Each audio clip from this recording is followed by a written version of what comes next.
Well, whoever you are, wherever you are, whatever you're doing, and whoever you are lucky enough to be doing it to, today you're going to be doing it with Bushka on Blitz. And this is the KV2, one of the unsung heroes of love. He's just a truck upon the highway of justice and virility. And I've got to say, this tank is a barrel of laughs.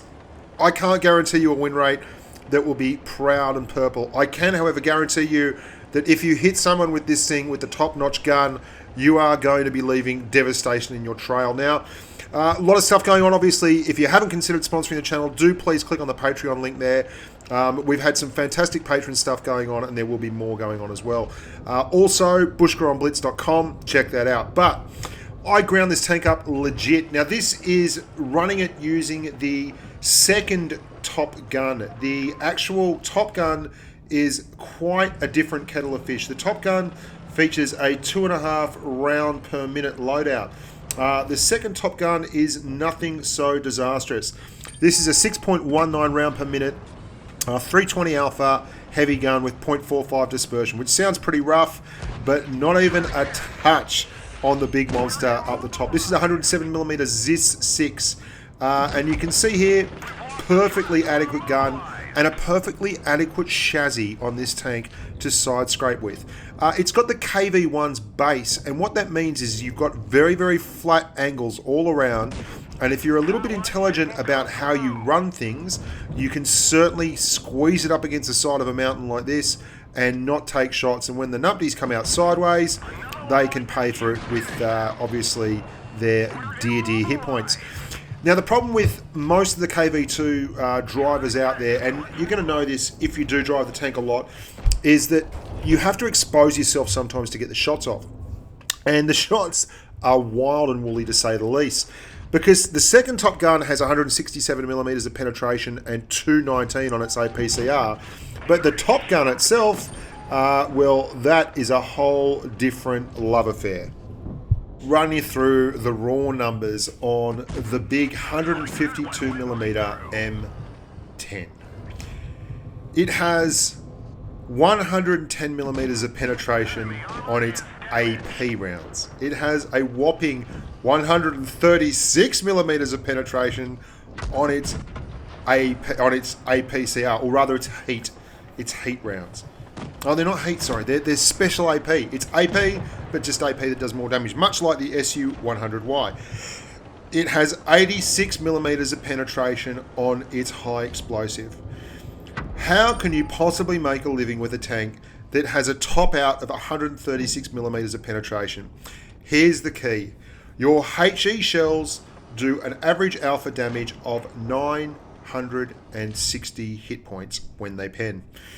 That is an awful lot of hit points, and there are an awful lot of soft targets at 7, 6, and 5 that you will comfortably pen. It's also something that I've learned from bitter experience. If you watched a recent stream when I was running the KV2 with Pimp Daddy, I was still firing AP a lot because I wanted to pen and everything. Get that out of your head. The mindset is HE. Occasionally you'll need to fire AP. I understand that. Fire your HE. Pimp carries nothing but HE. And the reason is pretty simple. Because if you touch anything with a shell from this tank, you're going to do a reasonably large amount of damage. At a tier where alpha is like a 300 alpha gun is big, you know, this thing can lay out nearly 1,000 hit points worth of damage on a good hit. But that is one of the reasons why I would stress you should probably use more HE, because if you're aiming for a weak point with this gun, do not feel in any way confident that it will hit the weak point you're aiming for, even if you have enough penetration values, because the dispersion is 0.60 seconds, 0.60, and the aim time is an absolutely legit 4 seconds. This is in fact the first game I played with the tank. I had the other gun already ground, I believe. So this is a winner chicken dinner. First game, first cab off the rank, loving it. Side scrapes deluxe, does the business, very slow, very methodical, and your traverse numbers are horrifying. Don't for a second think you're going to be doing anything fun in terms of traverse. 35 kilometers an hour is your top speed limit, and 18 degrees of traverse with 16 degrees of turret traverse. This is why you drive it. You drive it for that. Look at that 4-second aim time. It's like Justice is coming on a pale horse, maybe a draft horse. Well, maybe Justice is coming on a moped. I don't know what he's coming on, but he's coming very, very slowly. T-20s are a particularly fun target. The back of any American tank, you should always in any tank be switching up to HE, but when you've got that much alpha, that's why you drive it. When you have the opportunity to shoot people from above and they're a heavy tank, who cares? That's why you drive it. It is insane. And this is into the side of a tier 7 medium. 922 damage with HE. This is into the front of an American tank destroyer. 800. Let's have one of those. Let's put an AP round into the side of an SU-152. And this is a snapshot on a SPIC, which will never ever come off again in the history of the world with a .6 dispersion gun.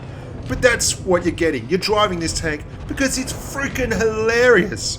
The absolute derp ability of this tank is par excellence unrivaled outside of the SU-152. And the SU-152 has a higher rate of fire. Let's not forget, but it is a tier 7. You're playing that kind of tank at tier 6, and it side scrapes like a boss against same tier opponents. You can see here, and in the last game, it just side scrapes so well, and that's that KV1 coming out there. It's got that KV1, like they must have cycled through this line and thrown the KV1 chassis on absolutely everything.